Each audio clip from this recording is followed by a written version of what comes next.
Hi, it's Amy here. I'm back with another project that I've made using Eileen Hall's slotted treat box die. Now this is a Biggs XL die, which means it is a steel rolled die, but also it's meant for a larger format machine. A small format or regular format machine, die cutting machine won't be able to accommodate this die. I use the Spellbinders Platinum 8.5. It's a little bit tricky because the plates are pretty much exactly the size of what is being cut. So if you don't place it exactly right, your cuts won't go all the way through, or you will miss a cut. But I've done it a few times now. It's what I've been using to make this, and in case that's what you have, and if you were worried that you wouldn't be able to use this die set, I'm just letting you know that I've used it. It might not be like ideal, but it's possible.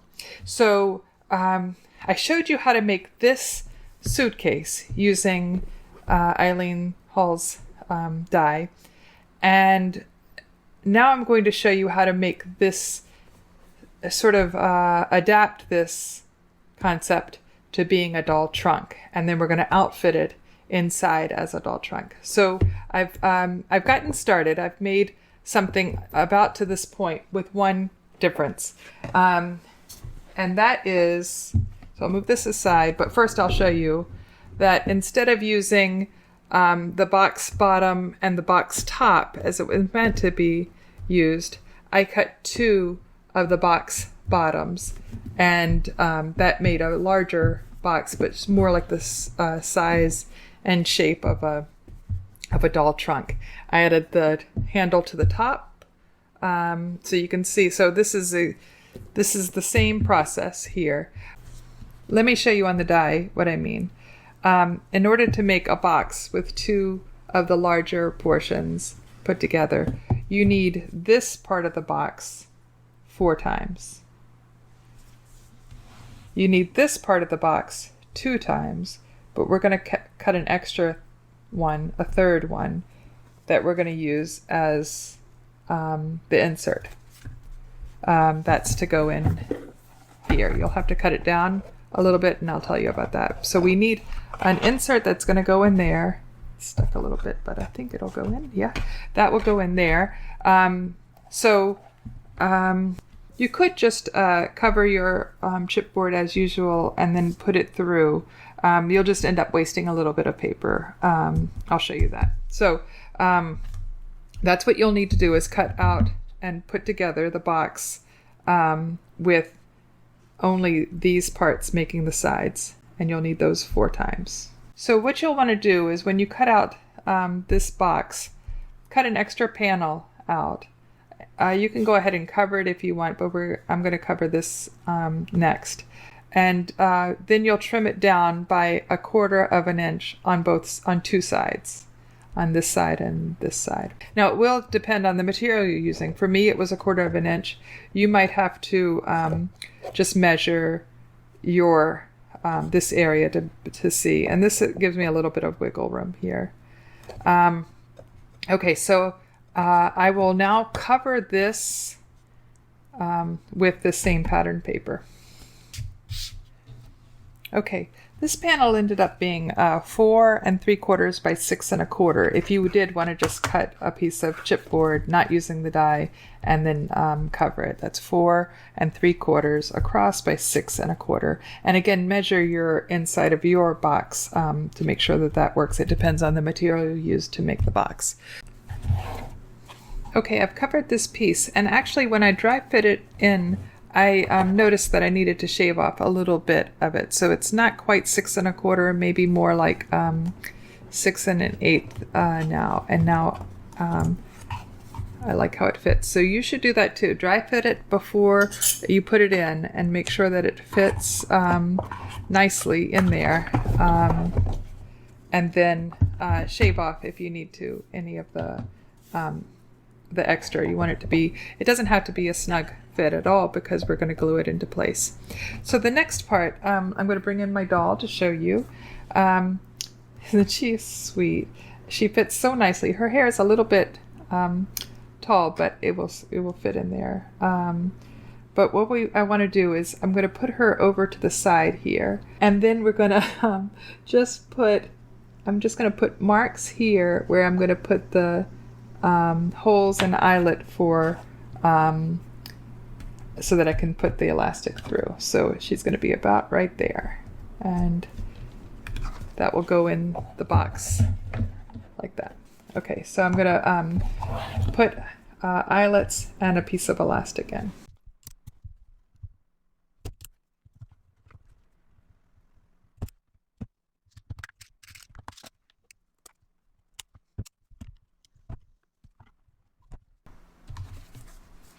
Okay, so I put those eyelets in, and if you don't have the big bite, you can just do just regular holes, and I think that you should be able to punch holes with your crocodile, or you could just punch one hole, I guess, and loop through elastic. Another idea is that instead of elastic, you could have a ribbon here that you tie the doll in. Okay, so what I'm going to do is I'm going to use this elastic from Hobby Lobby. It's called Soft Elastic Cord, and I'm going to thread that through, and then I'm going to place her in, and I want it to be not too snug because I actually want it to be pretty easy for a little girl to get her out, but I want it to be able to hold her in. So let's see, maybe about that loose. So let's try that out. I think that's a good amount. You don't want it to be so tight that you can't get her out, but not so loose that it doesn't hold her in place. So this seems pretty good to me. So I will go ahead and pull that tight and then give that a trim. Okay. Now we're done with her for a little while. I'm going to now put glue all in the back of this and then place it in. Another thing that you could do if you wanted to is to you could round these corners if you want to. I'm just going to keep them square this time. All right, so I'm going to use a pretty strong glue. I'm going to use my Beacon 3-in-1.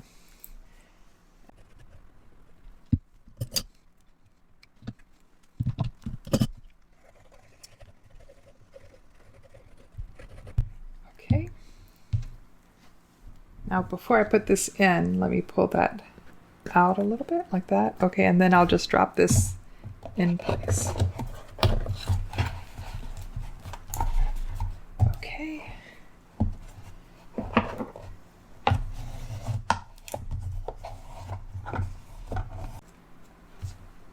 So what we're going to do is make a rod for the clothes to hang on.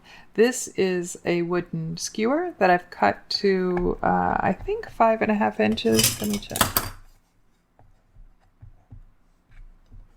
Oh no, just shy of 5 inches. So maybe something like 4 7/8.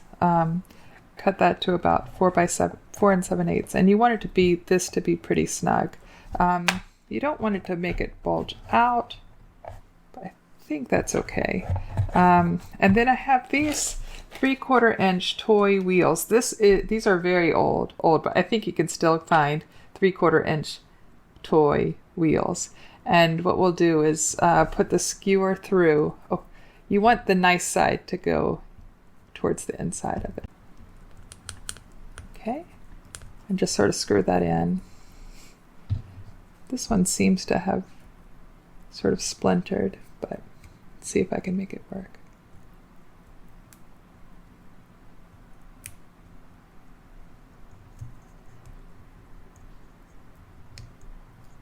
Okay.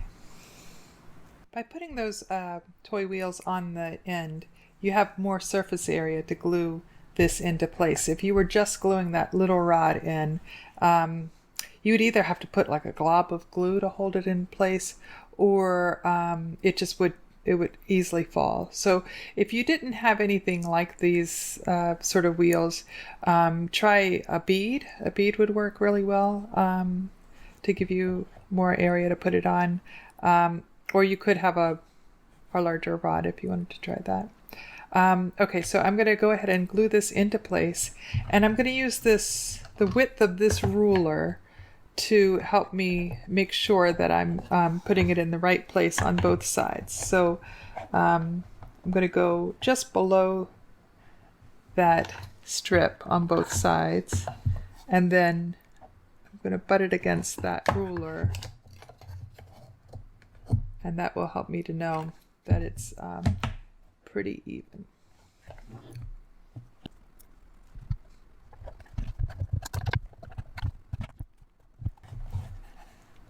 Okay, I'm pretty happy with the placement of that. The next thing I'm going to do is add a shelf to the top here. And to make the shelf, I cut out an extra one of these, the panels that made up the sides here.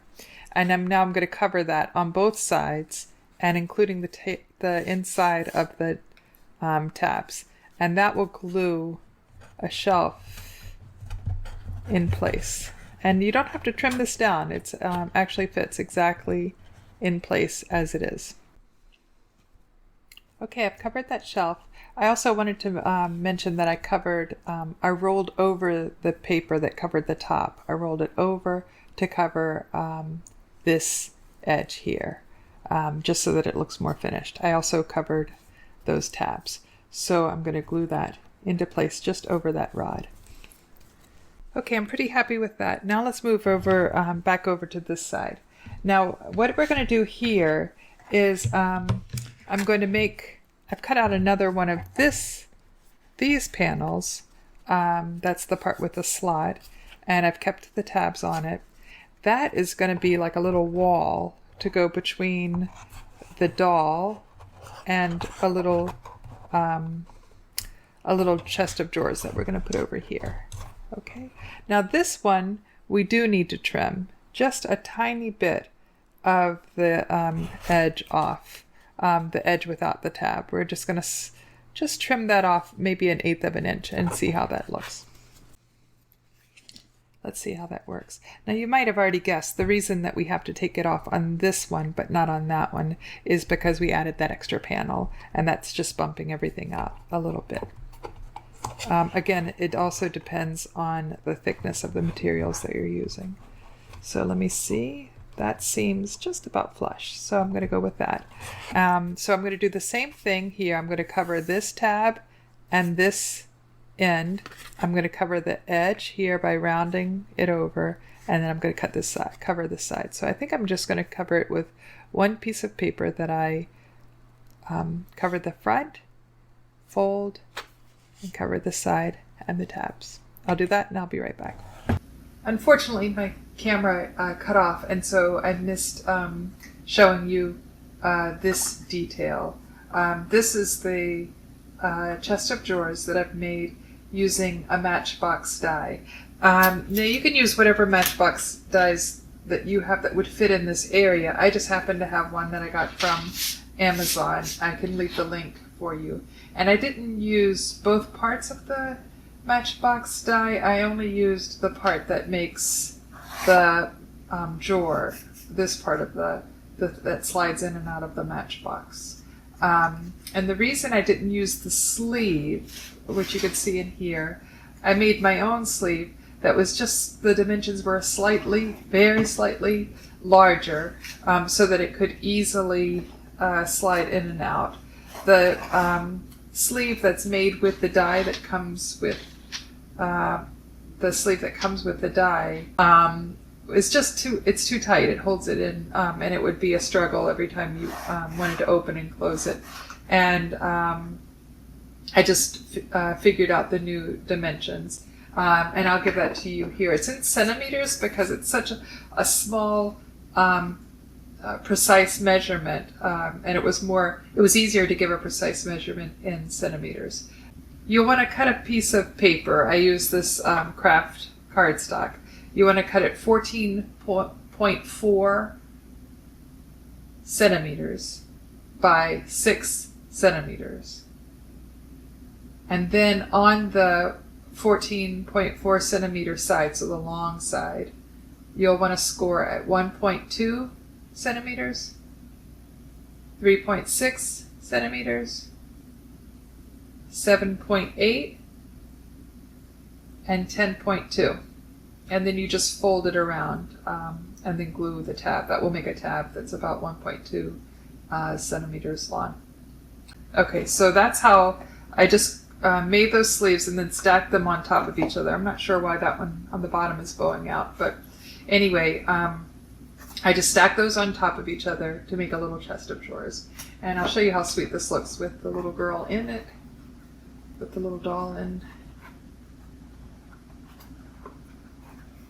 Okay, that's so cute. All right, and then for the shelf here, I put these same little drawers. They can go, I made 3 of them and they fit pretty snugly up here, but this was a happy discovery for me to see just how nicely they all fit in there. And so, you know, you can put little accessories in there, clothes. Little girls will love, I think, to play with this. So there it is, the doll trunk. And I'm going to post another video really soon about options for dolls and hangers and clothes. And, you know, I think this would be an outstanding gift to give a special little girl.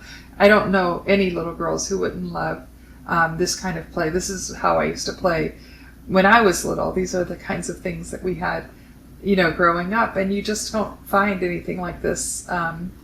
Maybe American Girls, but much bigger. But just, I just think this is the sweetest gift if you're, you know, a grandmother or if you've got some girls that you want to make something for. You could just start now and have it ready for Christmas. And it would be just such a special gift. It would be also a great gift from Santa Claus too. And you can outfit it with all sorts of you know, dresses and shoes and all kinds of things. So stay tuned for that video. It's coming soon. Okay. Hey, if you like this project and want to see more like it, let me know by giving me a thumbs up, subscribing, and leaving a comment. Take care.